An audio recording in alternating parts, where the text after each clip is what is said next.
James, I want to get to a point of personal privilege on the show because Caroline mentioned court cases.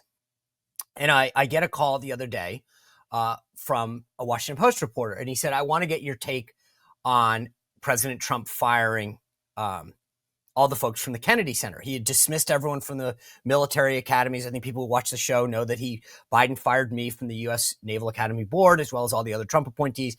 I actually put my name on a lawsuit, Spicer v. Biden, and it went to the courts, and we made the president, then Tom Biden, assert in court that he had the right to fire anybody in the affirmative, and therefore it would give every future. Okay. So I said, well, why are you calling me about the Kennedy Center? Because Trump had fired all the Biden appointees. He was naming himself the chairman.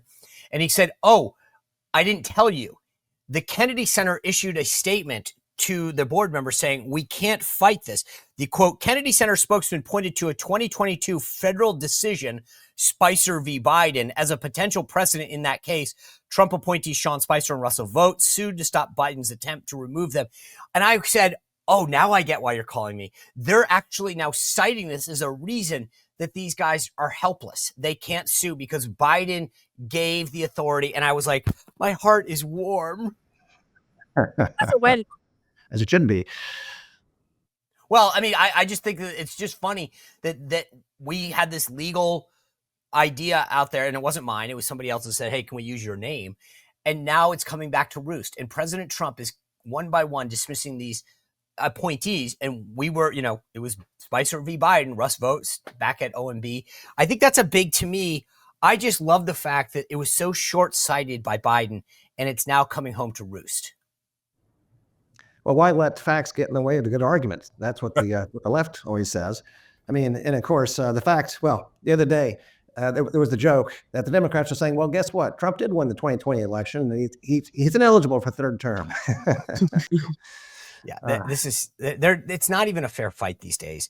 By the way, President Trump was actually not just appointed himself, but the remaining appointees to the Kennedy Center elected him chairman. So if you're looking to get like tickets to Wicked or any of the upcoming plays, just send him a note. Dear Mr. President, I would like to sit in the presidential box. It's, that would be the thing. On Friday, so it's Thursday. We always do winners and losers. One of my favorite highlights of the week, Grace Curley. Let's just start with you. Who is your winner and who is your loser? My winner is special envoy Steve Witkoff, who brought back Mark Fogel this week from Russia, a promise that Trump had made to Mark Fogel's mother. He's actually a native of Butler, Pennsylvania, so Trump was able to meet her when he was in Butler. And it was a beautiful thing. It was something that I'm sure the left wanted to get angry about or somehow try to stop, but they can't.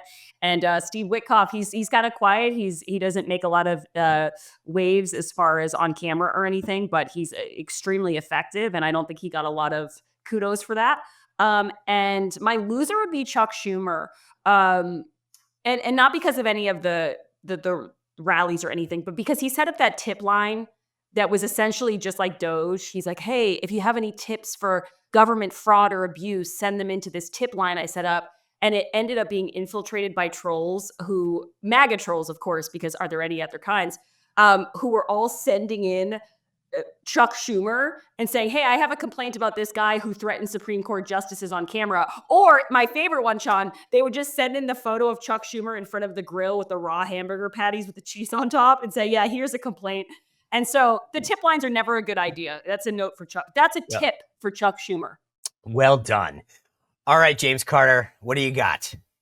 Well, mine aren't all that imaginative. The winner, I have to say, is Donald Trump, because he's demonstrated what a president can do when he puts his mind to it. And again, he's moving at the speed of Trump. And the winner, and the loser has to be Joe Biden, because we're learning more and more every day about just how corrupt and wasteful his administration has been. So those are my winners. Somebody asked me this morning, do you think it's odd that we literally haven't even seen him, like physically? I do. Kamala Harris, there was some sighting of her at a sports game the other day, but no one's actually seen Biden. And not that I'm asking to, just out of curiosity, at some point someone needs to do like a wellness check. Caroline Downey, bring us home. All right. Loser, AOC, because she held a webinar encouraging people to not only hide from ICE, but like showing them how to hide from ICE. and resist deportation. So anyway, it was more obstruction of justice. Because, like, again, this is a program that is wildly popular with the American people. A majority of the public and 60% of Democrats support mass deportations. This is not controversial, I'm afraid. I agree. But that's a loser. The winner, I think, is Usha Vance, and honestly, the entire Vance family. They've just conducted themselves with such grace. They are a beautiful young family. To have those kids on J.D. Vance's hip as he's on diplomatic tours abroad, I just think is so heartwarming. And listen, we're not the weird ones, guys. We're Yeah. in the White House, and it's lovely. Yeah. They present well. I'm glad you brought that one up, Caroline, because I wouldn't have thought of that, and you're absolutely right. That family looks so great overseas, and I continue to think that, like, every time he gets out in public, he impresses people. It's just, I'm excited. I was almost like, maybe I should make that Elon's kid X my winner of the week, but I'm not really sure that we'll have to see how many more appearances he makes. My winner is the American taxpayer right now, because for years we've been told that we couldn't address this. We had to kick the can down the road. It wasn't a priority. It's not this much money. And finally, we're exposing how inefficient, ineffective, wasteful, fraudful this government is. My loser is government waste, because it is finally getting exposed for the cancer that it is on our country. If we don't address not just waste, but spending, we are going to have a massive problem in our future. We have $36 trillion in debt, $2 trillion deficit every year. Like, these are real problems. Guys, what a great panel. Thank you for closing out Thursday in a great way. Tomorrow, Victor Davis Hansen's going to be here to give us a historical perspective like no one else can. And Tina Anderson from Just Thrive is going to give us an update on the Maha movement. Make sure you sign up for my newsletter. It's free twice a week, SeanSpicer.com. We'll see you back here tomorrow. Thanks for tuning in. Well, if you enjoyed this content, make sure to like this video, subscribe, and click the notification bell to get more.